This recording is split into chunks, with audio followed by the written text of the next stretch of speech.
जी एक बात बोलूं? बताइए। चश्मे में आप बहुत अच्छी लग रही है। Oh thank you. अच्छा मुझे एक सवाल पूछना है आपसे। अच्छा नहीं बोलूंगी, पूछना है तो भी पूछेंगी ना, तो पूछिए। अच्छा ठीक है, तो ओके। पूछता हूँ, मुझे एक बात बताओ कि अगर मान लो मैं फाइनेंशियल एडवाइजर, मैं एक एजेंट हूँ और मुझे एजेंट से बिजनेसमैन बनना है, तो उसके लिए मुझे क्या करना पड़ेगा? नलाउड एजेंट ने जैसे कहा, सर्विस को बढ़ाइए। और नहीं देखिए, बिजनेसमैन बनना है ना तो खाली सर्विस से काम नहीं चलेगा। ओके, तो आपकी टीम को बढ़ाइए, डेलीगेट कीजिए, नॉलेज, एटीट्यूड इसको बढ़ाइए। एक काम करते हैं, हम लोग ज्यादा दिमाग नहीं लगाते हैं। एक एजेंट से बिजनेसमैन कैसे बनना है, इस बात को बताने के लिए एक बहुत ही बड़े फाइनेंशियल प्लानर आने वाले हैं। एक ऐसे फाइनेंशियल प्लानर जो एक बिजनेसमैन की तरह काम करते हैं। करीबन 20-25 जन का उनका स्टाफ है, एक बड़ा ऑफिस है और फाइनेंशियल एडवाइजरी के बिजनेस से वो करोड़ों रुपए कमाते हैं। नाम तो बताइए। अंजलि जी ऐसा क्या बोल रहे हैं आप जानती हो उनको? The one and only Mumbai से दीपक दाबलिया। ओहो, मिस्टर दीपक दाबलिया, उनके बारे में एक चीज मैं आपको अभी बताती हूँ जो आपको पता नहीं होगी। अच्छा बोलिए। दीपक दाबलिया जी जो है वो ऐसे फाइनेंशियल एडवाइजर है कि उनके क्लाइंट्स उनके फाइनेंशियल एडवाइजरी के वर्कशॉप में पैसा भर के, उनसे फीस भर के नॉलेज लेने के लिए आते हैं। ये आपको पता था? बिल्कुल नहीं, ये बात मैं बता दूं। तो फिर अभी बुलाते हैं mister Deepak Dabaliya from Mumbai multi TOT. Please welcome Deepak जी।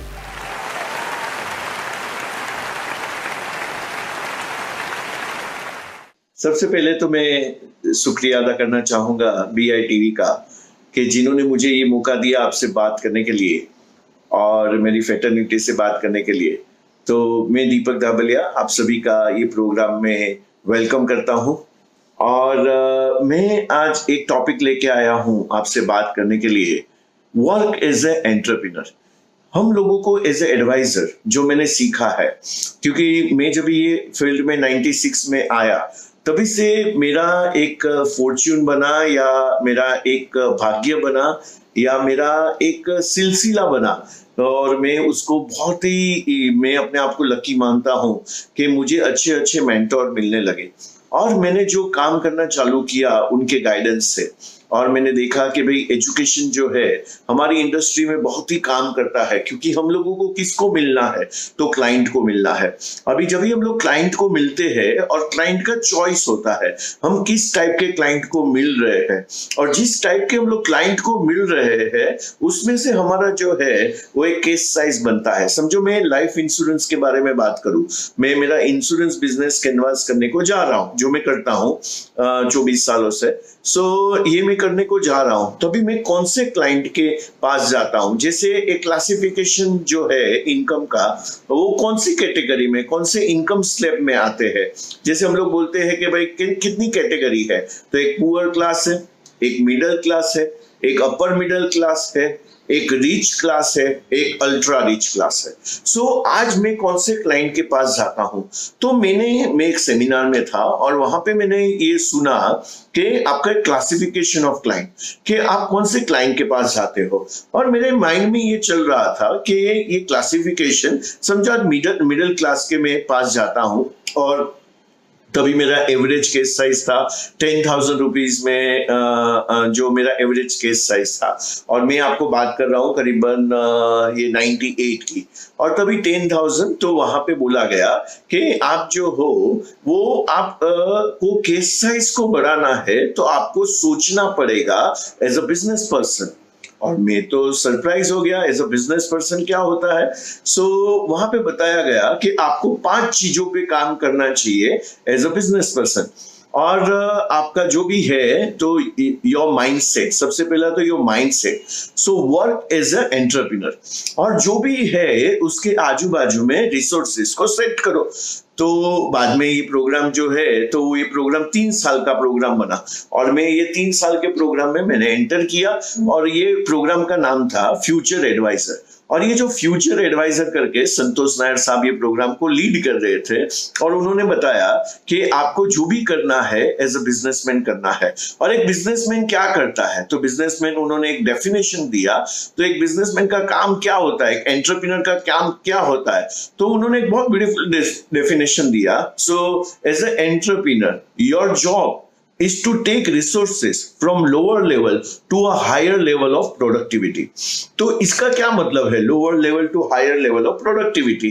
तो रिसोर्स, तो उन्होंने एक रिसोर्स को डिफाइन किया जो मेरी लाइफ को, जो भी आज मैं ये 2020 के मुकाम पे मैं आज बैठा हुआ हूँ, और मैंने अभी तक जो है मैंने 9 MDRT किए, 2 COT किए, 14 TOT कर लिए, और ये सारा जो चीज है, और आज भी मेरा जो माइंडसेट जो है वो बोलता है कि 12 महीने में मेरा अल्टीमेट टारगेट है, 12 महीने में मेरा 12 TOT मुझे करना है। ये मेरा माउंट एवरेस्ट गोल है, ये एवरेस्ट पे मुझे जाना है। सो मैंने मेरा पिक को जो है डिफाइन किया है। यही प्रोग्राम में सिखाया गया था कि आपके माउंट एवरेस्ट गोल क्या है। तो मैंने ये माउंट एवरेस्ट गोल रखा कि गोल तो होते ही है, गोल क्या होते हैं, मुझे TOT करना है, एक गोल हो गया। लेकिन जब भी आप बात करते हो 12 TOT करना है, तो अभी और मेरा कन्विक्शन कैसे आया वो मैं आज आपके साथ जो है वो शेयर करना चाहता हूं। तो उन्होंने बोला, तो जो मैं आज आपसे बात कर रहा हूं कि आपका माइंडसेट जो है वो क्रिएट होना चाहिए एज अ बिजनेसमैन। तो बिजनेसमैन किस चीज के ऊपर फोकस करता है, तो वहां पे बिजनेसमैन का जो मेन चीज होता है वो रिसोर्सेज के ऊपर काम करता है। अभी जब भी हम लोग एक बिजनेसमैन के रिसोर्सेज को देखते हैं, कोई भी बिजनेसमैन को देखते हैं, तो बिजनेसमैन के रिसोर्सेज क्या होते हैं? तो सबसे पहला तो उसका एक रॉ मटेरियल उसका रिसोर्स होता है, उसके बाद उसका एक टाइम उसका रिसोर्स होता है, खुद का जो टाइम है वो उसका रिसोर्स होता है, उसके बाद में इंफ्रास्ट्रक्चर उसका रिसोर्स होता है, उसके जो प्रोडक्ट है उसका रिसोर्स होता है, उसके जो एम्प्लॉई है उसका रिसोर्स होता है, उसकी प्रोडक्टिविटी जो है उसका रिसोर्स होता है। तो ये सारे बहुत सारे रिसोर्सेज है जो उसको मैनेज करने होते हैं। तो वहां पे ये बात चली कि रिसोर्सेज को आपको मैनेज करना है और उसको एक लोअर लेवल से हायर लेवल ऑफ प्रोडक्टिविटी में लेके जाना है। और मेरे को तो कुछ भी समझ में नहीं आया कि इसका मतलब क्या होता है हायर, क्योंककि तभी सब काम में ही करता था। मैं ब्रांच में जाने का काम करता था, मैं प्रपोजल डिपॉजिट करने का काम करता था, बाद में मैं कलेक्शन का काम करता था, मैं प्रीमियम कलेक्ट करता था, मैं सब कुछ करता था। लेकिन वहां पे ये पता चला कि आपको एक रिसोर्सेज को है वो सेट करना है। तो मैंने वहां से चालू कर दिया। तो कौन से रिसोर्सेज जो है उसको मैंने काम किया, मैंने क्या क्या किया, तो मैं आपके साथ वो शेयर करना चाहता हूं। तो मैंने 5 चीजों के ऊपर काम किया। सबसे पहला चीज जो है उसको बोलते हैं ह्यूमन रिसोर्सेज। अभी ये जो ह्यूमन रिसोर्स है या ह्यूमन कैपेबिलिटीज बोलते हैं, ह्यूमन कैपेबिलिटीज के ऊपर एक एडवाइजर को बहुत अच्छी तरीके से काम करना चाहिए। क्योंकि उससे क्या होगा, जब भी मैं ह्यूमन रिसोर्सेज के ऊपर काम करता हूं, फॉर एग्जांपल हम लोग जब भी ब्रांच में जाते हैं या किधर भी हम लोग जाते हैं, कोई भी हमारा एडवाइजरी में हम लोग किधर भी जाते हैं, हम लोग म्यूचुअल फंड के ऑफिस में जाते हैं, कहीं पे भी हम लोग देखते हैं तो एक हिरार्की होता है। एक लोगों का एक 1 by 1 लोग रहते हैं वहां पे जो एडमिनिस्ट्रेशन काम करते हैं, जिसको हम लोग मेंटेनेंस एक्टिविटी बोलते हैं या डे टू डे एक्टिविटी बोलते हैं। वहां पे लोग रहते हैं और वो लोग काम करते हैं। सो मैंने भी क्या किया, मैंने अलग अलग डिविजन्स बनाना चालू कर दिया मेरे वहां। तो सबसे पहले तो मैंने एक बनाया NB division, so new business division. So ये न्यू बिजनेस डिवीजन में मैंने आदमी को रखा और वो आदमी क्या करेगा, तो मेरा रोल क्या है। सो मेरा रोल जो है, जिसको हम लोग बोल सकते हैं इररिप्लेसेबल एक्टिविटीज, जो मैं रिप्लेस नहीं कर सकता हूं या मैं बड़े पैमाने पर रिप्लेस नहीं कर सकता हूं, वो एक्टिविटी तो मुझे ही करनी पड़ेगी। फॉर एग्जाम्पल है, मुझे आज समझो कि मेरा एक रिसोर्स है क्लाइंट। तो मैंने पहले जैसे बताया, मैं 10,000 वाले ये मेरे एवरेज केस साइज थे। तो बाद में मैंने देखा कि नहीं मुझे 10,000 के, अभी मुझे बड़ा बिजनेस करना है, मुझे MDRT से COT पे जाना है, तो मुझे 20,000 पे जाना पड़ेगा। बाद में मैंने सोचा नहीं 40,000 पे जाना पड़ेगा। बाद में सोचा नहीं 80,000 पे जाना पड़ेगा। तो मेरा केस साइज जो है, एवरेज केस साइज जिसको हम लोग बोलते हैं, वो मैंने बढ़ाना चालू कर दिया।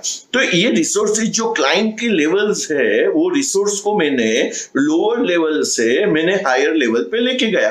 अभी आज 2020 में मैं मेरे केस को एनालाइज करूं, और मैं जितने भी केसेस करता हूं, जैसे आज हम लोग बात कर रहे हैं, और ऑन एन एवरेज में जो है आज मेरा कंप्लीट 2 टीओटी होने को आया है, सेकंड टीओटी मेरा कंप्लीट होने को आया है, और ये अभी ये मंथ में कंप्लीट हो जाएगा।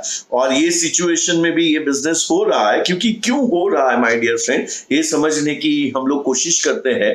क्योंकि मेरे पास आज जो एक काम है खाली, वो है कैनवासिंग का काम है। मुझे खाली बिजनेस को कैनवास करना है, मुझे ऑफिस में बैठना नहीं है, मुझे मुझे मुझे खाली क्या करना है, मुझे ऐसे क्लाइंट को ढूंढना है जो मुझे एक क्लाइंट जो है मुझे एमडीआरटी का बिजनेस दे। हाँ माय डियर फ्रेंड, एक क्लाइंट मुझे एमडीआरटी का बिजनेस दे। तो आज मेरा जो सोच जो है, और मेरे जो है बॉम्बे तो आज loaded with, it's like a gold mine.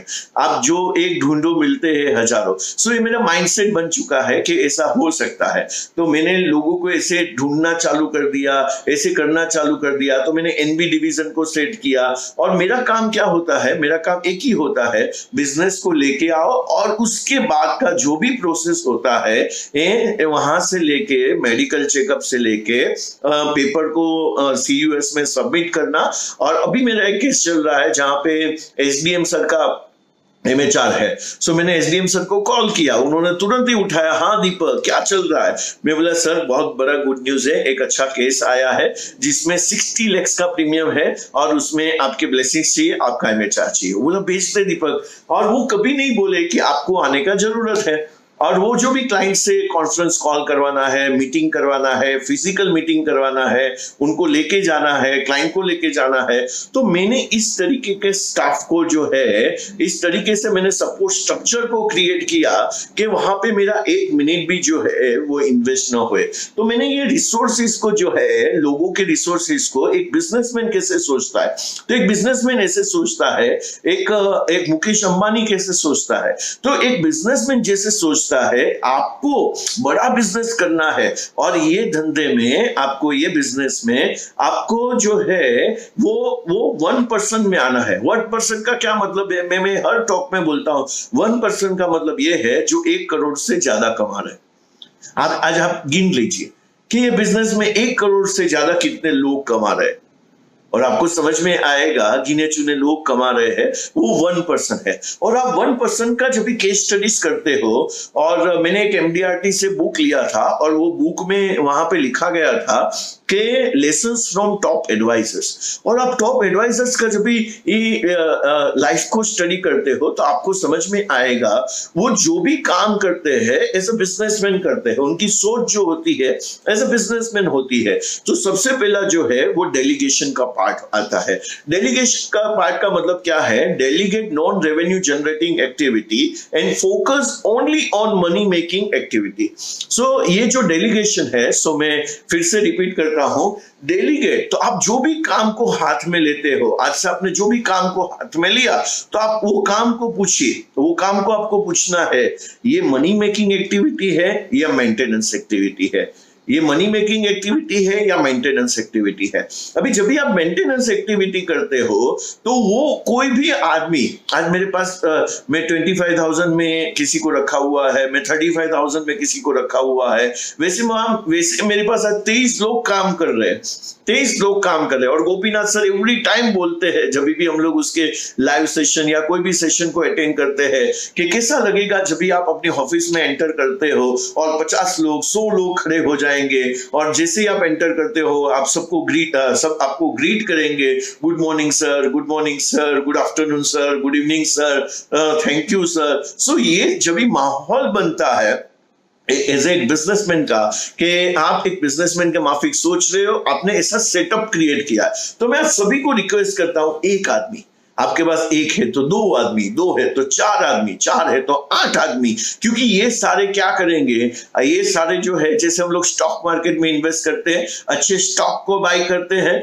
तो मैंने कहीं सुना हुआ था कोई एमडीआरटी स्पीकर से कि हम लोग कोई भी आदमी को रिक्रूट करते हैं और वो राइट आदमी रहता है तो आपको वो रिटर्न देता है, वो आपका टाइम बचाता है। और जब भी हमारे जैसे लोगों के पास टाइम बचता है, तो हम लोग क्या करेंगे, हम लोग मनी मेकिंग एक्टिविटी करेंगे। मनी मेकिंग एक्टिविटी का मतलब क्या है, हम लोग प्रोस्पेक्टिंग करेंगे, हम लोग प्रोस्पेक्टिंग करेंगे। प्रोस्पेक्टिंग का मतलब हम लोग BNI में जाएंगे, हम लोग कास्ट के मीटिंग्स में जाएंगे, हम लोग लायंस क्लब में जाएंगे, हम लोग रोटरी क्लब में जाएंगे, वहां पे लेक्चर्स लेंगे। मैं लेक्चर्स देता हूं तो वहां पे लेक्चर्स देंगे। तो आपको भी और एक रिसोर्सेज जो है, आप खुद उसको आपको क्या करना है, अपलिफ्ट करना है। अपलिफ्ट करना है मतलब क्या है, देखिए एक एडवाइजर का काम क्या है, पावर ऑफ सुपर कम्युनिकेशन।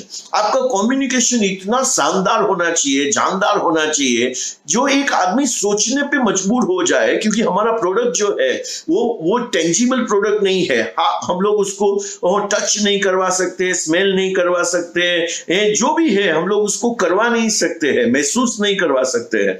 तो हमारा प्रोडक्ट जो है वो दिखता नहीं है। और ये प्रोडक्ट जो है फ्यूचर प्रोडक्ट है, फ्यूचर बेस्ड प्रोडक्ट है। ये आज हाथ में कुछ भी नहीं आने वाला है, फ्यूचर में आने वाला है। और ह्यूमन साइकोलॉजी और ह्यूमन टेंडेंसी ऐसा बोलता है कि हम लोग जो भी करते हैं, आज स्टीफन को भी बोलते हैं, इंपॉर्टेंट जो है और अर्जेंट जो है उसके ऊपर का, और जिसको क्राइसिस मैनेजमेंट बोलते हैं। तो आज जो फ्यूचर के बारे में उसको सोचने पे मजबूर करना है, आपको उसको फ्यूचर के बारे में उसको एक्साइट करना है, उसके माइंड में एक्साइट पिक्चर को क्रिएट करना है। वो किस तरीके से होगा, क्योंकि आप प्रोडक्ट दिखा नहीं सकते, आप प्रोडक्ट दिखा नहीं सकते। आप जीवन उमंग को कैसे दिखाएंगे, आप जीवन आनंद को कैसे दिखाएंगे, आप जीवन शांति को कैसे दिखाएंगे। आपको माइंड में दिखाना पड़ेगा कि जीवन उमंग से उसकी लाइफ में कैसे उमंग आएगा। अभी ये काम हो गया क्रिएटिव कम्युनिकेशन, क्रिएटिव कम्युनिकेशन। और आप क्रिएटिव कम्युनिकेशन कब करेंगे, जब भी क्रिएटिव बातें कब करेंगे, जब भी आपका खुद का सोच जो है वो क्रिएटिव बनेगा। आपने उसके ऊपर, और ये सारे लर्नेड स्किल है। मैं जब 96 में आया तभी मैं 1 to 1 बात नहीं कर पा रहा था, उतना मैं इंट्रोवर्ट आदमी था, मेरा पर्सनालिटी उतना था, मैं शांत शांत रहता था, मैं लोगों से उतना बात नहीं करता था। लेकिन ये इंडस्ट्री ने मुझे इतना सिखाया, इतना सिखाया, इतना सिखाया, इतना सिखाया। आज भी जो मैं हूं, मैं आज भी सीख रहा हूं। आज भी मैं जब भी प्रोग्राम्स लेता हूं, मैं इतना स्टडी करता हूं, इतना स्टडी करता हूं, इतना स्टडी में मॉड्यूल्स बनाता हूं। तो ये सब मुझे कहां पे सीखने को मिला, ये इंश्योरेंस इंडस्ट्री में सीखने को मिला, कि जहां पे मुझे आज एक टाइम का फ्रीडम मिल गया। टाइम का फ्रीडम जो है, टाइम एक रिसोर्स है। जैसे मैंने बोला, जैसे ही मैंने डेलीगेट करना चालू कर दिया तो मैंने एनबी डिवीजन को क्रिएट किया। एनबी डिवीजन का काम क्या है, तो एनबी का काम जो है, जैसे हमारे LIC ऑफिस में होता है, एनबी का काम क्या होता है कि न्यू बिजनेस जब भी आता है उसके पेपर को प्रोसेस करना, तो वो प्रोसेसिंग करना वो लोग चालू करते हैं। तो जैसे ही मैं बिजनेस लेके आता हूं तो मेरा जो आदमी जो है बालचंद्र करके और जो अंजलि मैडम करके है, वो दोनों जो है और बाकी के लोग जो है, जो सपोर्ट स्टाफ है, उनको सपोर्ट करना चालू कर देते हैं। उनके लिए जो भी लगेगा तो वो चालू कर देते हैं। और उसके बाद में जो ये प्रोसेस चालू हो गया, तो जैसे एनबी का काम खत्म होता है तो आपको पता है क्या करना होता है, पॉलिसी हैंडओवर करना होता है। तो पॉलिसी हैंडओवर करने का काम मेरा है, क्योंकि पॉलिसी जब भी हम लोग हैंडओवर करते हैं वो भी बहुत यूनिक तरीका है, आप भी वो कर सकते हो। पॉलिसी हैंडओवर कैसे करने का, जैसे मैं आपको एक एग्जांपल देता हूं। मैंने अभी एक पार्टी को, अभी रिसेंटली मार्च महीने में मैंने एक पार्टी को, जब भी हम लोग 1 to 1 मिले थे, तभी ये लॉकडाउन का सिचुएशन है, अभी तो हम लोग किसी को पर्सनली मिले भी नहीं है। तो ये जो मार्च महीने में जब भी मैं लास्ट मिला था, 1 करोड़ का उसका जो है वो परचेस प्राइस था, पॉलिसी सम एश्योर्ड जो था वो था। अभी आज आप देखिए, 1 करोड़ का जब भी कोई आदमी गाड़ी लेता है तो उसका एक्साइटमेंट कितना होता है। 1 करोड़ का घर लेता है तो उसका एक्साइटमेंट कितना होता है, उसका ड्रीम कम ट्रू ऐसा होता है। लेकिन आज जो है, हम लोग जब भी देते हैं प्रपोजल और हम लोग जब भी उनको ये पॉलिसी डॉक्यूमेंट देते हैं, वो एक्साइटमेंट में क्रिएट करता हूं क्लाइंट के साथ कि 1 करोड़ का जो है आपने आज क्या खरीदा है, तो आपने एक इतना ब्यूटीफुल एसेट्स को खरीदा है, एसेट को खरीदा है जो आपका लाइफ को आने वाले दिनों में 4 चांद लगाएगा। तो मैं इतना ब्यूटीफुल तरीके से उसको फोल्डर में रखता हूं पॉलिसीज को, लेफ्ट साइड में जो है एक डॉक्यूमेंट है जो मैंने रीजल नायडू सर से सीखा हुआ था कि पॉलिसी जो है आई एम योर पॉलिसी करके, उसमें नीचे पूरा पॉलिसी का जो है वो पॉलिसी बोलता है, पॉलिसी क्या बोलता है वो पूरा मैंने वहां पे लिखा हुआ है, मैंने मेरा एडिशन किया हुआ है। और पॉलिसी क्या प्रॉमिस कर रहा है वो मैंने वहां पे लिखा है। और पॉलिसी जो है आपने इसको 15 साल 20 साल जो भी टर्म है तो उसमें आपने आपका वादा फुलफिल किया तो वो क्या वादा फुलफिल करने वाला है पॉलिसी, सो वो मैं लिखता हूं। तो ये सारा मैंने बहुत ब्यूटीफुली बना के रख दिया वहां पे, और मैंने उसको गिफ्ट रैप किया और पार्टी को मैं खड़ा होके, वो भी खड़े होते हैं और मैं उसके हाथ में एक डॉक्यूमेंट देता हूं, जैसे एक कैसे गाड़ी में की बड़ा सा बनाते हैं और बाद में गिफ्ट करते हैं, तो मैंने ऐसे बना के मैं सब लोगों को देता हूं। और बाद में हम लोग फोटोज वगैरह लेते हैं कि बहुत ब्यूटीफुल एक मोमेंट है, और हम लोग उसको गिफ्ट करते हैं। तो ये चीज मैं करता हूं, क्योंकि मैं और जो भी एक्सप्लेनेशन करना है या आगे के रेफरेंसेस लेने हैं वो काम मैं करता हूं, क्योंकि उसको फनल क्रिएशन बोलते हैं। मुझे जो है 200 to 300 रेफरेंसेस मेरे पास ऑलवेज होना चाहिए मेरा नेक्स्ट टीओटी करने के लिए। तो उसके ऊपर जो मैं बात करूंगा आपसे थोड़ी देर में, तो ये मैं करता हूं। तो ये मेरा यहां तक काम है।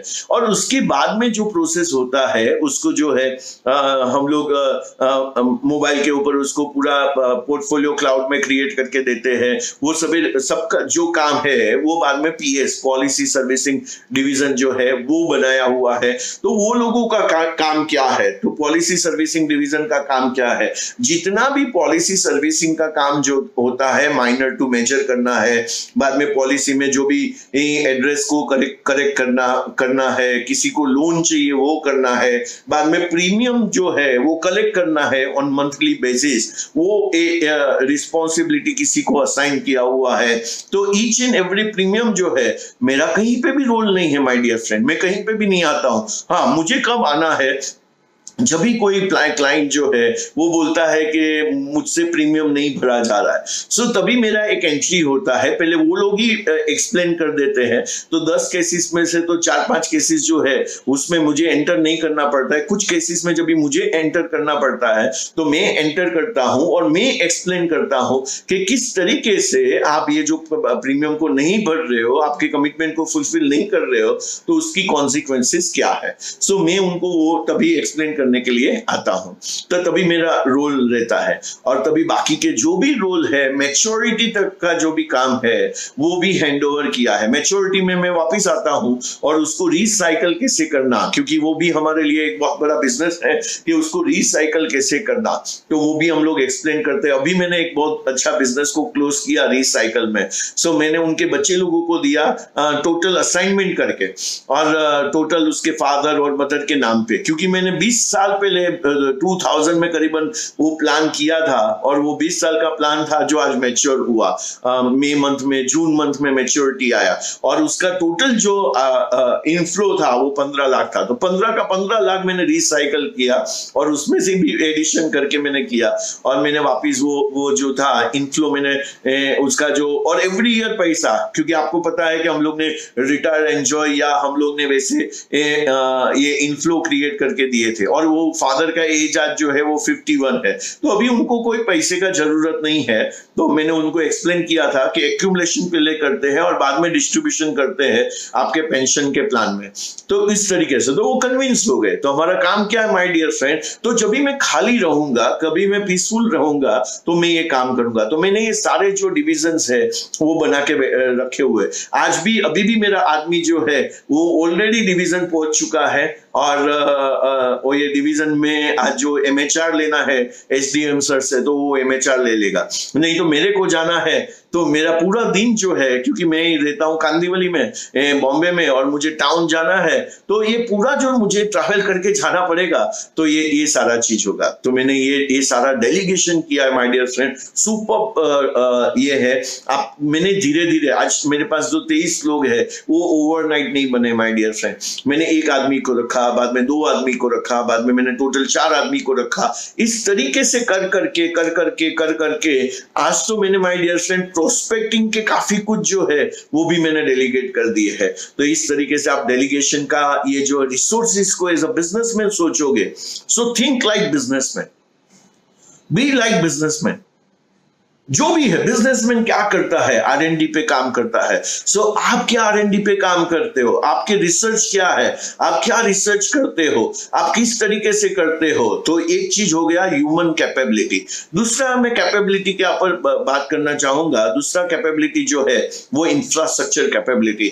माय डियर फ्रेंड, आपका ऑफिस जो है, तो ये 23 लोगों को बिठाने के लिए मैंने खुद का ऑफिस लिया हुआ है और बहुत ब्यूटीफुल ऑफिस है। तो ये हमारा जो पूरा बिल्डिंग जो है वो ग्लास का बिल्डिंग है, क्लाइंट भी आता है। तो ये पूरा ऑफिस जो है वो करीबन मैंने वहां पे काफी खर्चा किया हुआ है। आप आइए देखिए वो ऑफिस को, आपको कॉर्पोरेट लुक मिलेगा। तो कोई भी क्लाइंट आता है वो वहां पे जो है उसको लगता है कि नहीं, मुझे ये एडवाइजर के साथ काम करना है, क्योंकि ये जो है वो अलग लेवल का आदमी है, अलग लेवल से काम कर सकता है। तीसरा जो चीज वेरी इंपॉर्टेंट चीज है वो आपको काम करना है आपका मार्केटिंग एंड ब्रांडिंग के ऊपर। एंड मार्केटिंग एंड ब्रांडिंग जो है मेरे हिसाब से सबसे बढ़िया चीज है। और इसमें मैं ये कह के मैं क्लोज करूंगा, ये जो है उसमें आपको क्या करना है, create a noise before you raise your voice. Create a noise before you raise your voice. आपको नॉइस क्रिएट करना है। आप पूछेंगे कैसे, तो मैं आपको कुछ पूछता हूं आज। जब भी देखो, आज मैं एक ब्रांड का नाम लेता हूं, एप्पल। तो जब भी आप एप्पल को देखते हैं तो आपको वो जो रियल फ्रूट एप्पल है वो दिखाई नहीं देता है, लेकिन आपको मोबाइल एप्पल जनरली दिखाई देता है। और जब भी हमारा फाइल जो है, माइंड में हमारे फाइल्स रहते हैं, तो एक एप्पल का फाइल होता है जो डबल क्लिक करके वो ओपन हो जाता है। तो जैसे ही मैं एप्पल बोलता हूं, आपके दिमाग में एप्पल का एक पिक्चर आता है और वहां पे मे बी स्टीव जॉब आएगा, वहां पे एप्पल का मोबाइल आएगा, वहां पे क्वालिटी आएगा, वहां पे एक प्राइस आएगा, और आप जो है वो एक मार्केट, उसका मार्केट शेयर आपको दिखाई देगा कि एक जो है, और वहां पे कोई नेगोशिएट नहीं करता है माय डियर फ्रेंड। तो स्टीव जॉब ने और एप्पल ने इतना अपना नॉइस क्रिएट किया, इतना क्वालिटी दिया, इतना अच्छे प्रोडक्ट दिए। तो आज जो है नॉइस क्रिएट करने से क्या हो गया, उनका आज उनको रेस करना ही नहीं पड़ता अपने वॉइस को, माल ऑटोमेटिक बिक जाता है, माल उनको बेचना ही नहीं पड़ता है, ऑटोमेटिक बिक जाता है। तो आज मैं आपको बोलता हूं, आपने क्या नॉइस क्रिएट किया है, आपने क्या नॉइस क्रिएट किया। हम लोगों को नॉइस क्रिएट करना है माय डियर फ्रेंड। तो हम लोगों को क्या करना पड़ेगा, हम लोगों को एप्पल बनना पड़ेगा, हम लोगों को स्टारबक्स बनना पड़ेगा, हम लोगों को एक बहुत बड़ा एक वॉच जो है वैसा अपने को ब्रांड एक होता है, राडो या जो भी ब्रांड है, वैसे अपने को ब्रांड बनना, हम लोगों को मर्सिडीज बनना पड़ेगा माय डियर फ्रेंड, जहां पे लोगों के माइंड में एक इमेज है। तो मैं जो आज मुझे जो भी थोड़ा सक्सेस मिला है उसका रीजन ये है, मैंने नॉइस को क्रिएट करने को चालू कर दिया।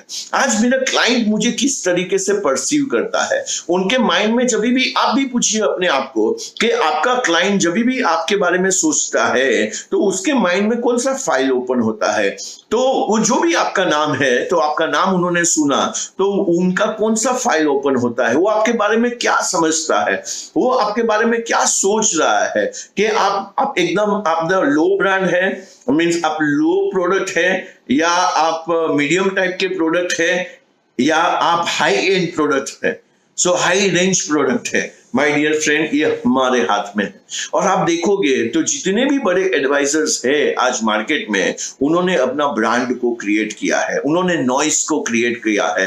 तो आपको भी क्या करना है, नॉइस को क्रिएट करना है। एक नॉइस को क्रिएट करने का सबसे बेस्ट तरीका क्या है, सो आपको जब भी आप क्लाइंट के सामने बैठते हो, किस टाइप का आप कम्युनिकेशन करते हो, किस टाइप के आपके पास बुक्स है। जैसे मैं आपको मेरे बुक्स दिखाता हूं, जैसे ये बुक है। अभी ये बुक क्या बोलता है, ये मेरा प्रोस्पेक्टिंग बुक है। अभी ये बुक में क्या है, the 6 secret of money head, the secrets of 6 money head.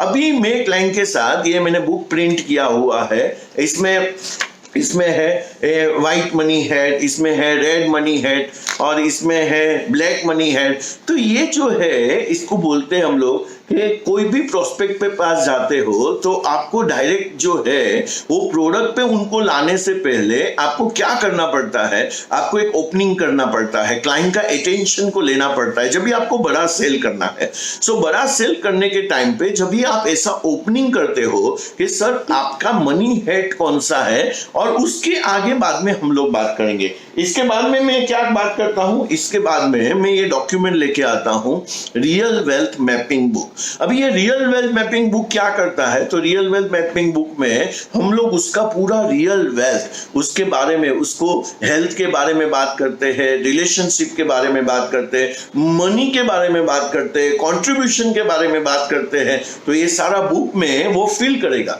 For example money के एरिया में हम लोग उनको पूछते हैं, वेल्थ गोल्स में, मनी के गोल्स में हम लोग पूछते हैं कि आपका जो है कैपिटल रिक्वायरमेंट क्या है।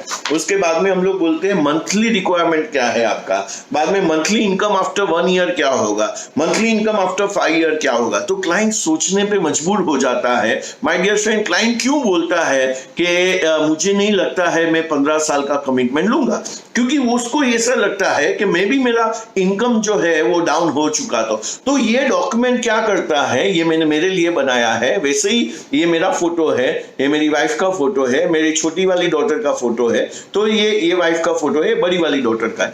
तो ये क्या करता है डॉक्यूमेंट, ये डॉक्यूमेंट उसको सोचने पे मजबूर करता है। दूसरा क्या करता है, ये डॉक्यूमेंट वो अपने पास रखता है, और जब भी वो अपने पास रखता है वो आपके बारे में सोचता है, क्योंकि उन्होंने आज 99% माय डियर फ्रेंड मैं लोगों को मिलता हूं, और ये डॉक्यूमेंट 20 साल के लिए सोचने में मजबूर करता है। आने वाले 20 साल कैसे होंगे, 25 साल कैसे होंगे, वो सोचने पे मजबूर करता है उनको। तो ये सारा चीज है। और बाद में है ये डॉक्यूमेंट मैंने बनाया है, और मैंने लिखा है where will Indian investor invest. तो इंडियन इन्वेस्टर क्या करेंगे, ये मेरा लोगो है यहाँ पे मनी मल्टीप्लायर करके, और मैंने ब्रांडिंग किया। तो ये जब भी मैं क्लाइंट के पास रखता हूं, मैंने रिटायरमेंट के ऊपर बुक्स बनाए हुए हैं, ये रिटायरमेंट के ऊपर बुक्स है। बाद में ये जैसे एक डॉक्टर रहता है, अभी मैंने एक प्रपोजल क्लोज किया माय डियर फ्रेंड, जिसका 3.5 करोड़ का जीवन उमंग है, और ये डॉक्यूमेंट पे क्लोज हुआ। Financial health dossier. सो ये जो फाइनेंशियल हेल्थ चेकअप डॉक्यूमेंट जो है वो डॉक्टर के साथ था। तो बोला ये जो है फाइनेंशियल हेल्थ चेकअप दीपक क्या होता है, और मैंने पूरा डॉक्यूमेंट माय डियर फ्रेंड उनको दिखाया, और उन्होंने फिलअप करना चालू किया। तो उसको समझ में आया मेरा फाइनेंशियल हेल्थ जो है आज बिगड़ा हुआ है, और मैं उसको टेक केयर नहीं करूंगा, तो ये मेरा हिट डॉक्यूमेंट है, सबको अपील करता है। तो ये जब भी आप करते हो तो आप क्या कर रहे हो, आप अपने आप को ब्रांड बना रहे हो, आप अपने आप को मर्सिडीज बना रहे हो, आप अपने आप को एक प्रोफेशनल एडवाइजर करके एस्टैब्लिश कर रहे हो। और जैसे ही आपने एस्टैब्लिश कर दिया अपने आप को, अभी कस्टमर क्या करता है, रेफरेंस देने के लिए वो हिचकिचाता नहीं है, वो बिंदास आपको रेफरेंसेस देगा। सो आपको उसकी टेंशन लेने की, वरी करने की जरूरत नहीं है। सो माय डियर फ्रेंड, इसको भी आप यूज कीजिए। Create a noise before you raise your voice. उसको क्या बोलते हैं, ब्रांडिंग का पार्ट बोलते हैं, मार्केटिंग का पार्ट बोलते हैं। तो आपको मार्केटिंग करना पड़ेगा। तो ये सारा चीज जब भी आप करोगे, ये सारा रिसोर्सेस को आप अपलिफ्ट करोगे, एक बिजनेसमैन के माफिक सोचोगे, तो आपका क्या होगा, नेक्स्ट जो आपको बड़ा काम करना है उसके लिए आपके पास टाइम रहेगा, एनर्जी रहेगा, रिसोर्सेस रहेंगे, सोच रहेगा। ये सारा चीज जब रहेगा तो आप पंप अप हो जाओगे। और ये जो है, ये सारा चीज क्या है, एंटीडोट है माय डियर फ्रेंड, फियर का। आपको फियर, जो कई एडवाइजर को फियर आता है बड़े बड़े लोगों को मिलने का, तो ये एंटीडोट है। आपको बाद में फियर, आज मुझे फियर नहीं लगता है। बीच में मैंने 4000 लोगों को एक स्टेडियम के माफिक एड्रेस किया, तभी मुझे फियर नहीं था, क्योंकि मैंने इतना सारा काम किया है, प्रिपरेशन किया है, पब्लिक टॉक्स दिए हैं, क्योंकि मुझे ऑफिस में नहीं जाना है, मेरे पास काफी टाइम रहता है। अभी मेरा रोटरी में एक जूम मीटिंग है, और मैं वहां पे रोटरियन को मैं एड्रेस कर रहा हूं। सो ये सारा चीज मैं करते रहता हूं, जिससे ब्रांड जो है आपका, ब्रांड बिल्ड होता है। और जब ये ब्रांड बिल्ड होता है तो सिंपल चीज है, मेरा बहुत फेवरेट 2 लाइन होता है, काम ऐसा कर कि तेरा नाम हो जाए। काम अपने को ऐसा करना है कि जिससे हमारा नाम हो जाए, और वही नाम से तेरा काम हो जाए। तो इस तरीके से जब हम लोग काम करेंगे my dear friend, you are unstoppable. आपको कोई भी स्टॉप नहीं कर सकता है इंडस्ट्री में। और ये इंडस्ट्री में इतना पोटेंशियल है, इतना पोटेंशियल है, इतना पोटेंशियल है कि आप सोच सकते हो कि आपका इनकम कहां तक जा सकता है। आपको पता ही है नंबर 1 हमारी इंडस्ट्री में लोग क्या कमा रहे हैं, कितना उनका आज कलेक्शंस वगैरह है, कितना उनका आज इनकम वगैरह है। सो मैं आप सभी को धन्यवाद करते हुए मैं आप सभी को रिक्वेस्ट करना चाहता हूं कि अपने आपको जो है मीडियोकर एडवाइजर्स से, स्ट्रगलिंग एडवाइजर्स से, आप अपने आप को क्या बनाना है? आपको मनी हीलर बनाना है। आपको क्या बनाना है? लोगों के बहुत सारे मनी इंजरीज हुए हैं। आपका रोल है एज एडवाइजर। मैं कौन से मिशन पे हूं? I am on a mission to guide, mentor 100,000 families to live a dignified life. So आज मनी इंजरीज में लोगों को जो तकलीफ होता है, तो वो तकलीफ को मुझे जो है वो हील करना है। उनको इस तरीके से प्लान करके देना है कि वो लोग मनी को जो है वो कभी भी उनके लिए प्रेशर ना होए, टेंशन ना होए, मनी वरीज ना होए। वही मेरा काम है माय डियर फ्रेंड। तो आप सभी लोग कर सकते हैं, ऐसा मेरा मानना है। और मैं वंस अगेन थैंक यू कहना चाहूंगा BITV को, रंजीत सर को जिन्होंने मुझे ये मौका दिया, जिन्होंने मुझे फोन किया। मुरली मेहता साहब को मैं थैंक यू कहना चाहूंगा जिन्होंने मेरा नाम रेकमेंड किया।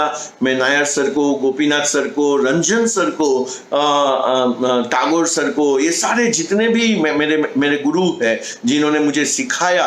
और भरत पारेख साहब है जो मेरे रोल मॉडल है, उनके जैसा मुझे बनना है। तो वो जो सारे लोग जो है इतना अच्छा काम करते हैं, जो अपने को इंस्पायर करते रहते हैं कि इतना आप भी कर सकते हो। तो मैं सभी लोगों को थैंक यू कहते हुए मैं आपसे विदा लेता हूं। सो धन्यवाद, thank you so much, bye bye. Mind blowing. Anjali, मैं ये सोच रहा हूं कि दीपक भाई ने जो मोटिवेशन के बारे में बताया है, जो स्ट्रेटेजी के बारे में बताया है, मिनट से 30 मिनट में उन्होंने कितनी सारी चीजों को कवर कर दिया। सही है। आपको उनकी स्पीच में सबसे अच्छा क्या लगा? मुझे उनकी स्पीच में जो सबसे बढ़िया बात लगी वो ये है कि काम ऐसा कर कि तेरा नाम हो, काम ऐसा कर कि तेरा नाम हो, लेकिन फिर वही नाम से तेरा काम हो। क्या बात है, क्या बात है, क्या बात। बहुत बढ़िया। और एक चीज मुझे जो अच्छी लगी, बहुत अच्छी लगी बल्कि, कि जब वो 1 करोड़ की पॉलिसी बेचते हैं ना, तो वो पार्टी को जब पॉलिसी की डिलीवरी देने जाते हैं तो ऐसी फीलिंग देते हैं कि जैसे कि 1 करोड़ के फ्लैट की चाबी दे रहे हो या 1 करोड़ के मर्सिडीज बेंज की चाबी दे रही हो। तो वो जो feeling, ownership of 1 crore policy ही is transferring to the party. Ultimate, hats off. Correct. और मुझे जो उनकी बात सबसे अच्छी लगी, जो मुझे बहुत कन्विंसिंग लगी, कि एक बिजनेसमैन जो होता है वो रिसर्च के बारे में सोचता है, वो मार्केटिंग के बारे में सोचता है, वो ब्रांडिंग के बारे में सोचता है, लेकिन एक जो एजेंट होता है वो फॉर्म भरने में बिजी रहता है। रंजीत, इसमें there are lot many more things to learn. Correct. तो दीपक भाई, आपने जो बिजनेसमैन की हमें सोच दी है उसके लिए आपका बहुत बहुत धन्यवाद।